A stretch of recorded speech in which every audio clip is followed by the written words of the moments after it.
la fin de l'année approche et avec elle son lot de petits enquiquinements du genre les bilans de fin d'année, mais aussi les repas de famille et la fameuse question qui pique. Alors, est-ce que ça marche la photo? Je sais, j'ai connu ça aussi, et comme je ne suis absolument pas de la team bilan de fin d'année, aujourd'hui je vais plutôt t'offrir un petit cadeau pour ton business photo. Alors, c'est parti. Moi, c'est Lydia, je suis photographe professionnelle depuis 2016 et aussi coach business pour les photographes. Aujourd'hui, j'aimerais te parler d'un sujet qui pique un petit peu. Le fameux truc où tu as l'impression de tout faire comme il faut. Tu postes tout ce qu'il faut sur Insta et pourtant tu n'as pas de clients. Tu as l'impression de bosser comme un ou une dingue, mais qu'il n'y a pas de résultat. Ton compte en banque reste désespérément vide. Tu doutes forcément de ta légitimité, bonjour le syndrome de l'imposteur, et tu te demandes inévitablement si t'as pas raté un truc quelque part dans ton business photo et dans tout ce que tu fais. Je te rassure, le problème, ce n'est pas toi, ce n'est pas ton talent, tes photos ou quoi que ce soit d'autre. Le problème, c'est juste que ton business repose encore un peu trop sur ce qu'on appelle l'espoir. Le fameux espoir d'avoir plein de clients, que le bouche à oreille fonctionne, que quelqu'un de très connu d'un coup te cite et pouah, ça y est, la célébrité est là. Malheureusement, si ça fait quelques années que tu es lancé, tu as dû te rendre compte que ça ne marche pas comme ça. Alors je vais te poser une question qui pique aujourd'hui. Est-ce que tu sais précisément comment est-ce qu'un client arrive à toi et finit par devenir réellement client en t'achetant une séance photo? Si tu le sais, franchement, quitte cette vidéo, tu n'en as pas besoin. Voilà, je te le dis tout de suite. Par contre, si tu ne sais pas, on va regarder ça ensemble et on va faire en sorte que tu arrêtes de croiser les doigts en espérant avoir des clients qui n'arriveront jamais avec cette technique. Avec Noël qui arrive, on a tendance à se faire des faux cadeaux quand on est photographe. Qu'est-ce que j'appelle faux cadeaux? Ça va tout simplement être acheter cet objectif qui nous fait de l'œil depuis des années. Alors, attention, hein, c'est super bien d'acheter du matériel, mais à mon sens, ce n'est clairement pas la priorité, surtout si aujourd'hui tu ne peux pas te le permettre. Qu'est-ce que j'entends par là? En gros, pour moi, ton matériel, t'es censé le changer uniquement quand tu en atteins les limites. Tout simplement. Parce que un matériel photo, il peut se garder des milliards d'années, hein. J'ai commencé en tant que professionnel avec mon petit Canon 600D. Oui, je sais, ne me tapez pas. Et pourtant, je faisais des magnifiques photos avec, les clients étaient super contents. Et j'ai changé pour le Canon 7D Mark II à l'époque, uniquement quand j'ai commencé à atteindre les limites de mon boîtier et que je n'arrivais plus, à cause de mon matériel, à faire les photos que je voulais. Donc, en général, à Noël, on aime se faire des cadeaux, ce qui est totalement logique. J'adore en faire aussi. J'adore en faire à mes clientes et à ma famille et mes proches, etc. C'est Noël, c'est normal. Mais qui dit Noël dit aussi, un moment où on se promet un petit peu que l'année prochaine sera différente, que on évite de regarder la vérité en face. Voilà. Donc aujourd'hui, j'aimerais vraiment que tu te poses sérieusement et que tu te dises, ok, si mes photos sont déjà belles, pourquoi est-ce que je n'ai pas de titre? Et a priori, si tu es sur cette vidéo, c'est que c'est le cas. Je te conseille de ne pas attendre que le bouche à oreille arrive tout de suite. Je te conseille d'arrêter toutes les pensées du petit syndrome de l'imposteur qui va te dire «Oh, il faut juste que je shoote un peu mieux. Oh, j'ai juste besoin d'un peu plus de ça. Oh, machin. Oh, si.» Toute cette petite voix là, le petit diable qui susurre à ton oreille que tu n'es pas assez, que tu ne vas pas y arriver, etc. Tout ça, pareil, pouf, on l'enlève. On n'a qu'à dire qu'on saupoudre de la magie de Noël et que ça disparaît de ton esprit. Je ferai sûrement une vidéo dessus pour comment concrètement faire ça, parce que là, je sais que c'est un peu fou et un peu compliqué, mais on va vraiment essayer de se concentrer sur les choses qui vont vraiment compter. Pas acheter un nouvel objectif à Noël. Je suis désolée, ça pique, je sais, ton petit cœur saigne. Et pourtant, on dit exit le cadeau de Noël style matériel cette année, et à la place, on va vraiment se concentrer sur ce qui compte pour toi et ce qui compte pour ton futur business photo. En tout cas, pour l'actuel, qui va fonctionner. Parce que c'est ça le but du jeu, c'est qu'il fonctionne. Comme je te l'ai dit tout à l'heure, tu n'as pas de problème de talent. Tes photos aujourd'hui sont suffisamment belles. En tout cas, je pense. Si tu ne le sais pas, n'hésite pas à me le demander, à m'envoyer un petit message sur Insta, etc. Je te ferai un retour. Mais a priori, tu as des photos qui sont suffisamment belles, vu que tu es photographe professionnel. Tu n'as pas non plus de problème d'algorithme. On va arrêter. Je vous en supplie, par pitié, arrêtez de rejeter le problème sur l'algorithme. Ce n'est pas l'algorithme le problème. L'algorithme n'est pas contre vous. Je vous le jure. Promis, j'aurais craché. Par contre, peut-être que tu vas avoir un problème de structure. et surtout de clarté. Et oui, parce que sans vision, ben forcément, c'est un petit peu compliqué de savoir où est-ce qu'on veut aller. C'est comme si je te balançais dans un pays que tu ne connais absolument pas, sans carte, sans objectif, et que je te dis, vas-y, rentre à la maison. Je pense que tu vas me regarder un petit peu perdu et que tu vas dire, comment je fais? Voilà. Et là, c'est exactement la même chose pour ton business photo. Donc, le but du jeu, c'est d'aller chercher une carte pour justement te retrouver et aussi aller chercher toutes les choses qui vont te permettre de déchiffrer cette carte. Parce que pareil, si tu sais pas lire, bah t'as beau avoir une carte, ça va être compliqué. Hein. Moi, je sais pas lire les cartes, c'est très compliqué parfois. Mais bon, je digresse. On va aller parler un petit peu de positionnement, d'offres, de messages et tout le reste. Parce qu'en fait, si tout ça est flou, bah forcément, les clients vont être flous aussi. Je suis sûre que t'es en train de me dire, mais qu'est-ce que tu racontes? Et ben, c'est tout simplement que, encore une fois, si t'as pas la carte, tu peux pas savoir où est-ce que tu vas. C'est juste ça, tout simplement. Donc, qu'est-ce qui va être indispensable pour retrouver justement cette clarté et pour savoir exactement le chemin à parcourir pour avoir des clients et pour réussir à vivre de tes photos? Déjà, une première chose qui est super importante, j'en parle régulièrement, mais il faut que tu te mettes dans la tête que vendre, ce n'est pas manipuler. D'accord? Vendre, ce n'est pas forcer. Au contraire. Aujourd'hui, tu n'es pas là à faire du porte-à-porte, à appeler, à démarcher en boucle tes clients en mode oui, bonjour, je suis photographe, achetez mes photos, elles sont trop belles. Déjà, on sait que ça marche pas. Et ensuite, c'est ultra désagréable à faire, mais aussi à recevoir. Hein. Je pense qu'on en a tous marre des télémarketeurs qui nous appellent au téléphone. Oui, bonjour, je sais qu'on vous a appelé 36 000 fois, mais pour vos énergies, machin. Voilà. On ne fait pas ça. On est en 2025, on arrive en 2026. Stop. Depuis des années, ce truc-là ne fonctionne plus. Voilà. Donc, qu'est-ce que c'est la vente? Il faut vraiment que tu te le mettes en tête avant toute chose. La vente, c'est tout simplement d'aider quelqu'un à prendre une décision qui va lui faire du bien. C'est vraiment juste ça, ok? Et aussi, je trouve que c'est de ta responsabilité de vendre aujourd'hui dans ton business photo. Tout simplement parce que si tes photos, ils ont de la valeur, si tu sais que ce que tu fais, ça a de la valeur, que ça a, que ce soit artistique, que ce soit en termes de besoins, que ce soit même pour toi, pourquoi est-ce que tu n'oses pas les défendre? Tout simplement. Est-ce que tu crois vraiment en ton projet? Je sais, ça pique. Mais pose-toi vraiment cette question. Aujourd'hui, ça ne va pas vendre comme par magie. Hein. On l'a dit tout à l'heure, c'est pas pour quelqu'un qui va se faire un poste et d'un coup tu vas avoir des milliards de clients. Ça n'existe pas. Ce serait bien, mais ça n'existe pas. Donc, pourquoi tu refuses de vendre? Pourquoi est-ce que tu n'oses pas défendre ton travail, ta valeur, ton métier, tout simplement, tes photos? Voilà. Je te laisse réfléchir un peu à tout ça. Et ensuite, on va commencer à faire un petit peu plus de concret. Noël, ça peut être vraiment une pause et continuer pareil l'année prochaine, ce qu'on va éviter de faire, ou alors un point de départ différent. Et aujourd'hui, c'est là-dedans que je t'en parle. Donc, on l'a vu, tu n'as pas besoin de miracle pour l'année prochaine. Très bien. Tu as besoin d'un plan. Très bien. Maintenant, comment est-ce qu'on va faire ce plan? En gros, il faut pas partir dans des délires, dans des gros pitchs, dans des hein. Il faut juste que ce soit une évidence. Une évidence pour toi, bien évidemment, mais aussi pour tes clients. Parce que le marketing, c'est exactement comme la retouche photo. Il y a 36 milliards de façons de faire. Donc, on peut construire 36 milliards de business photos différents et que tous fonctionnent. Ou alors qu'aucun fonctionne. Parce que ça dépend énormément de toi, mais aussi de tes clients. Tout simplement. C'est comme si je te disais, oui, il y a une retouche universelle qui fonctionne pour tout le monde.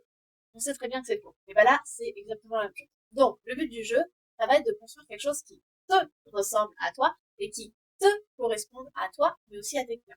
Donc, pas de recette miracle. Malheureusement, je ne vais pas pouvoir vous donner un plan d'action précis dans cette vidéo parce que ça n'existe pas, tout simplement. Ou en tout cas, ça existe, mais peut-être que 50% d'entre vous vont dire, ouah, trop bien, ça marche, j'ai eu des clients avec. Et les 50% d'autres vont dire, oh putain, en fait, c'est trop nul, c'est juste une arnaque. Voilà. Je vous le dis, une stratégie, une technique, une façon de faire, une carte, comme je parlais tout à l'heure de carte, ça peut fonctionner pour certains et ça peut ne pas fonctionner pour d'autres.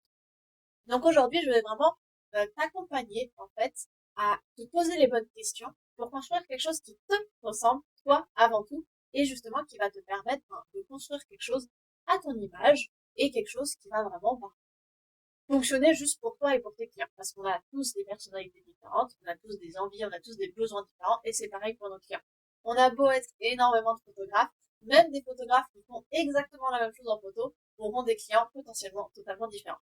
Et ça, je le sais parce que j'ai vu plein d'élèves dans ce cas-là, et j'ai même moi coaché plein d'élèves qui faisaient exactement la même chose que moi, avec une vision différente et donc des clients différents. Donc, pas de promesses magiques, une vraie structure et un vrai accompagnement de ton client dans ton business photo. Parce que, on va pas se mentir, un client qui vient faire appel à un photographe, il ne le fait pas tous les 3 mois en général, hein. Et la plupart du temps, les gens que tu vas avoir en toute première fois, eh ben, c'est des gens qui ne savent pas trop comment ça marche, qui ont besoin d'être rassurés, qui vont être un peu perdus au début. Donc, ton but à toi, c'est aussi de les accompagner. Donc, première étape, on va aller poser ton point d'entrée dans ton business. Comment est-ce que tu veux que les gens te découvrent? Est-ce que c'est sur Facebook? Est-ce que c'est sur Instagram? Est-ce que c'est sur TikTok? Est-ce que c'est sur son site internet? Est-ce que c'est par d'autres partenaires locaux? Par exemple, si tu es photographe animalier, est-ce que c'est avec les vétérinaires, avec les toiletteurs, etc. Première chose à poser, je veux que tu prennes un papier, un crayon là maintenant tout de suite. C'est ton cadeau de Noël, donc fais-le sérieusement. Tu prends un papier, un crayon et tu notes première chose, comment est-ce que je veux que les clients me découvrent. Une fois que tu as fait ça, tu vas prendre ce point et pour la deuxième solution, c'est comment est-ce que je vais faire en sorte que ce client, une fois qu'il m'est découvert, ait envie de me contacter. Voilà. Donc, comment est-ce que tu fais pour que ton client te contacte une fois qu'il est entré en découverte de ton compte? Une fois que c'est fait, troisième étape, comment est-ce que je vais faire en sorte que, troisième étape, comment je vais faire en sorte que ce client passe à l'achat? Donc, si c'est uniquement, donc, par exemple, on va prendre un cadre pour que tu vois bien. On va dire que tu as envie que ton client te découvre sur Instagram. Donc, premier point, Instagram, canal de découverte. Deuxième point, comment est-ce que je fais pour que le client me contacte? Je vais poster, par exemple, des posts qui vont l'inviter à commenter certaines choses, et une fois qu'il a commenté, moi, je vais aller le recontacter. Pareil, par exemple, avec des stories. Je vais poster des stories avec des stickers, avec des questions, etc. Et quand il va citer dessus, moi, je pourrai aller le recontacter par message. Ou alors, je peux directement envoyer des messages moi-même, en mode démarchage, à toutes les personnes qui likent mes photos sur Instagram. Tout ça, c'est des possibilités. Choisis encore une fois celle qui te correspond le mieux. Et ensuite, la fameuse troisième étape, c'est comment est-ce que je vais faire pour que cette personne passe à l'achat? Eh ben, ça peut être, par exemple, je vais discuter avec elle et ensuite je vais lui proposer un rendez-vous en visio ou téléphonique ou en face to face si jamais tu es dans la même région que cette personne. Et ensuite, grâce à ça, tu vas pouvoir booker ta séance auto. On n'oublie pas, bien évidemment, tout ce qui est conversion, tout ce qui est rassurer son client. On donne ses tarifs en tout dernier à la fin. C'est pareil, je pense que je vous ferai une vidéo là-dessus. Mais c'est vraiment important de garder tout ça en tête aussi parce que si tu contactes juste la personne en mode, eh bonjour, j'ai vu que tu avais liké ma photo, trop cool. Et ben, si tu veux, on fait une séance photo. Il y a de très fortes chances que ça ne fonctionne pas. Voilà. Donc, encore une fois, il faut faire tout ça de façon réfléchie et pas y aller comme un bourrin ou une bourrine parce que, ben, malheureusement, ça risque de pas fonctionner. Une fois que tu as ces 3 étapes qui sont faites, tu vas pouvoir commencer à réfléchir à tout le reste. Qu'est-ce que j'entends par tout le reste? Ça va être, par exemple, ben, comment est-ce qu'on fidélise un client? Comment est-ce qu'on fait en sorte qu'il revienne acheter chez nous? Comment est-ce que on fait ce qu'on appelle de l'upsell, c'est-à-dire des ventes de produits supplémentaires. Ça peut être des photos supplémentaires, ça peut être des tirages, ça peut être des albums, ça peut être des tableaux, ça peut être plein de choses que tu proposes actuellement en tant que photographe et qui ne sont pas déjà compris dans tes forfaits ou dans tes formules ou dans tout ce que tu proposes avec tes frais de séance, etc. Donc, comment faire pour faire justement ce qu'on appelle de l'upsell? Tu pourras réfléchir à énormément de choses. Ensuite, quelques petits tips pour t'aider à bien réfléchir justement à cette structure en 3 étapes. La première étape, il va vraiment falloir que tu réfléchisses à ce que toi tu aimes. Mais aussi, malheureusement, on parle pour des clients, donc à ce que tes clients aiment.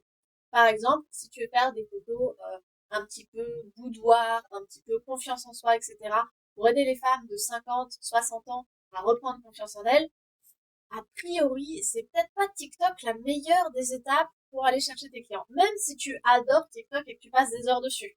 Hmm, n'est-ce pas? Donc, pour la première étape, réfléchis bien en fonction de toi, mais réfléchis bien aussi en fonction de tes clients.